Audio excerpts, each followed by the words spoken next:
Hello बच्चों, आज मैं आप लोगों को पीसा के बारे में बताऊंगा। पीसा की मीनार वाली बात नहीं कर रहा हूं, मैं कर रहा हूं जो ये एग्ज़ाम देते हैं बच्चे पीसा का। ये एग्ज़ाम क्या है, कौन इसको कंडक्ट करवाता है, इसके करने के क्या फ़ायदे हैं, इनके क्या उद्देश्य है, भारत की इस एग्ज़ाम में क्या रैंकिंग चल रही है, ये सारी बातें मैं आपको स्टेप बाय स्टेप सारी बताऊंगा। बच्चों, PISA means program for international student assessment. World wide जो हमारा एजुकेशन सिस्टम है, अलग अलग देशों का अलग अलग सिस्टम है, परंतु एज ग्रुप जैसे करीबन 15 साल के बच्चे जो स्कूल में पढ़ते हैं, उन बच्चों का क्या स्तर है, एजुकेशन का क्या स्टैंडर्ड है, इस बात को जांचने के लिए एक इंटरनेशनल लेवल की संस्था ने बच्चों का असेसमेंट करना शुरू किया। अब इसमें कौन से बच्चे भाग ले सकते हैं? इसके अंदर बच्चों की उम्र को 15-16 साल की उम्र के बच्चे इसमें भाग ले सकते हैं।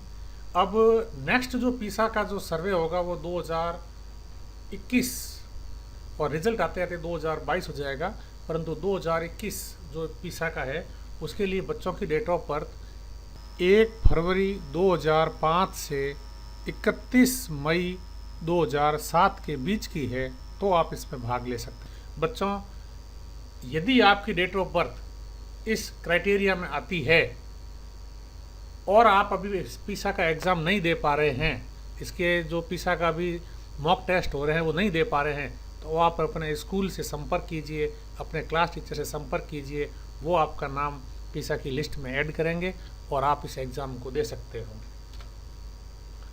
इसके अंदर केवल वही बच्चे भाग ले सकते हैं जो स्कूल जाते हैं।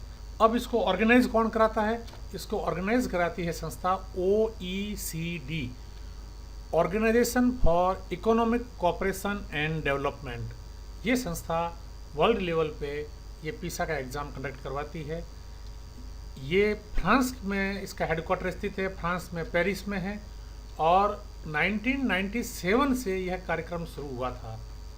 1997 में पहली बार पीसा सर्वे का कार्यक्रम शुरू हुआ था, जिसका पहली बार जो रिज़ल्ट आया था वो आया था 2000 के अंदर। 3 साल तक सर्वे चलता है, उसके बाद बच्चे का असेसमेंट होता है और रिज़ल्ट डिक्लेयर होता है। इसके अंदर जो ऑफिशियल लैंग्वेज है वो इंग्लिश और फ्रेंच है। अब भी 2018 का जो पीसा का सर्वे हुआ था उसके अंदर world wide 79 government educational departments इसमें शामिल है। इसका एम क्या है पीसा का? पीसा का एम है कि comparison of education attainment across the world. पूरे वर्ल्ड में जो एजुकेशन सिस्टम अलग अलग देशों में चल रहे हैं, उनसे किस एजुकेशन सिस्टम से क्या मिल रहा है, कौन सा एजुकेशन सिस्टम कितना ज़्यादा फ़ायदेमंद है, किसमें क्या कमियां हैं, इन सब बातों को जो सर्वे की रिपोर्ट होती है उसके आधार पर तय किया जाता है।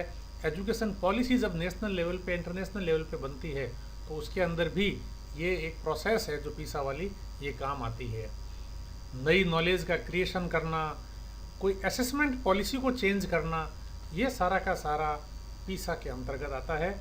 और पीसा का जो सर्वे रिपोर्ट आती है उस रिपोर्ट के आधार पे जो ये एजुकेशन पॉलिसीज़ बनती है या उसके अंदर जो चेंजेस होते हैं उनमें इनको बहुत प्रेफरेंस दिया जाता है। अब पीसा के अंदर क्या क्या टेस्टिंग किया जाता है? तो बच्चों, पीसा के अंदर स्टूडेंट का रीडिंग, मैथमेटिक्स और साइंस, ये 3 बेसिक सब्जेक्ट्स है। कभी कभी इसमें प्रॉब्लम सॉल्विंग भी जुड़ा है, इनोवेशन भी जुड़ा है, कभी फाइनेंशियल मैनेजमेंट भी जुड़ा है, परंतु बेसिक ये 3 ऐसे हैं जो जब से पीसा शुरू हुआ है आज तक ये तीनों सब्जेक्ट्स इसके अंदर बच्चे के एसेस किए जाते हैं। अब बच्चों, बात आती है रीडिंग का क्या मतलब है।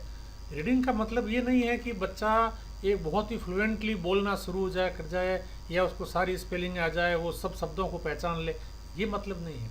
मतलब ये है कि एक कोई टेक्स्ट है, चाहे वो कंटिन्यूअस हो या नॉन कंटिन्यूअस टेक्स्ट कोई हो, उसके अंदर जब उसको बच्चा पढ़ता है तो क्या बच्चा ये अंदाज लगा लेता है, बच्चा ये समझ लेता है कि इसका सारांश क्या है, और वह उसमें से कुछ यदि पूछे जाते हैं प्रश्न तो वो उनका उत्तर दे पाता है। ये वो ज़रूरी नहीं है कि वह फ्लुएंटली बोल ही पाए। मैथमेटिक्स की जो नॉलेज है उसको हम अपनी रियल लाइफ की जो प्रॉब्लम्स है उनको कैसे सॉल्व कर सकते हैं, वो जो पोर्शन है वो इसके अंदर एसेस किया जाता है। और साइंस है। और अब रैंकिंग की भी बात करते हैं बच्चों, तो 2000, 2003, 2006, 9, 12, 15, 18 जो 21 में गए तो 8th साइकिल है, परंतु जो शुरू के जो 7 साइकिल है, इन 7 साइकिल के अंदर जो रैंकिंग आई है उसमें से भी ये जो 2018 की जो थी, इसके अंदर चाइना टॉप में था साइंस, मैथमेटिक्स और रीडिंग। और बाकी के जो भी ये जितने भी साल है, इनके अंदर कुछ गिनती के देश ही ऐसे हैं जिनकी बार बार रैंकिंग आ रही है। इसमें China, Singapore, Hong Kong, Japan, Finland, south Korea, यही देश ऐसे हैं जो बार बार कभी पहले नंबर पे कभी दूसरे पे आते हैं। बाकी दूसरे देशों का जो एजुकेशन सिस्टम है, इन देशों के एजुकेशन सिस्टम से अभी आगे बढ़ नहीं पाया है।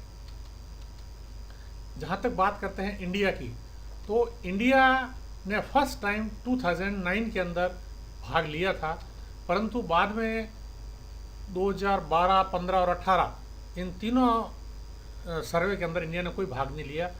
कारण ये बताया गया कि जो इसके अंदर प्रश्न आते हैं, उन प्रश्नों का जो भारतीय बच्चे हैं उनके सोशल कल्चरल से वो जुड़ते नहीं है, सोशियो कल्चरल डिस्कनेक्ट है इनके बीच में। यानी कि जैसे कोई क्वेश्चन है, उसके अंदर किसी फ्रूट का नाम आना है, तो यदि हमारे यहाँ जैसे नाम आ जाए फ्रूट का नाम मैंगो, तो बच्चे को समझ में आ जाता है कि मैंगो एक फ्रूट है। परंतु अब दूसरे देशों के अंदर किसी एक फ्रूट का नाम जो क्वेश्चन में आ गया, तो बच्चे को पता ही नहीं चलता कि ये चीज़ क्या है। तो इस तरह से कुछ समस्याएं थी, बाद में इनको कुछ हद तक दूर भी किया गया है और भी आगे दूर किया जाएगा। तो जो हमारे एक मीटिंग हुई थी प्रधानमंत्री नरेंद्र मोदी जी की अध्यक्षता में, तो उसके अंदर ये तय किया गया कि 2020 से भारत वापस इसके अंदर पार्टिसिपेट करेगा। और तो आप लोगों ने देखा होगा कि अभी हम इसमें पार्टिसिपेट कर रहे हैं, और 2021 या 2022 के एंड तक जो सर्वे रिपोर्ट आएगी उसमें देखते हैं हमारे क्या पोजीशन रहती है। नवोदय विद्यालय, केंद्रीय विद्यालय इसके अंदर बहुत ही डेडिकेशन के साथ में भाग ले रहे हैं। और बच्चों, मैं आप लोगों को कहूँगा कि जिस तरीके से एक गोल्ड मेडल मिलता है ओलंपिक में तो उस देश का नाम होता है, ठीक उसी तरीके से यदि हमारे देश के बच्चे इस पीसा के अंदर बहुत अच्छा परफॉर्मेंस करके और यदि भारत का नाम इसके अंदर आगे लाते हैं, तो हमारे एजुकेशन सिस्टम में ये जो हमारा योगदान होगा, ये बहुत ही बड़ा योगदान होगा। बच्चों, नवोदय विद्यालय समिति ने नेशनल ओलंपियाड फाउंडेशन के साथ में अपना एक कोलैबोरेशन किया है, और हर शनिवार को ये पीसा का टेस्ट होता है ऑनलाइन। आप लोग उसके साथ जुड़ें और अपने क्लास टीचर को कहें कि वो NOF के अंदर आपको भी जोड़ें, ताकि आप हर शनिवार को पीसा का टेस्ट दे सकें।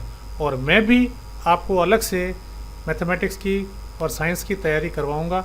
आप वीडियो देखते रहिए और तैयारी करते रहिए। Thank you.